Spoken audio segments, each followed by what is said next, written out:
এক এক করে আমার সব শেষ হয়ে যাচ্ছে। আমার সাথেই কেন বারবার এরম হয়? কদিন ধরে আমাদের এখানে নাগাতার বৃষ্টি হয়ে যাচ্ছে।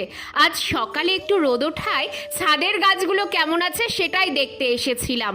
আর ঋষি গেছিল বাড়ির পেছনের পুকুর ধারে। বেচারা ছুটতে ছুটতে এসে বলছে, মুমু সব শেষ।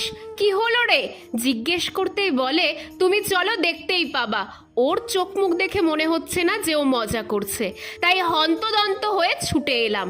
আর এসে যেটা দেখতে পেলাম সেটা সত্যিই খুব কষ্টদায়ক। তোমাদের আগেই বলেছি আমি শুধু ছাদ বাগানই করি না, সাথে মাটিতেও গাছ করার চেষ্টা করি।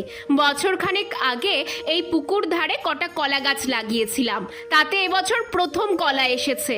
কিন্তু এত বৃষ্টি সাথে কলার ভার বোধহয় গাছটা নিতে পারেনি, তাই একেবারে ভেঙে পড়েছে। এইভাবে ফলগুলো নষ্ট হলো। ছি।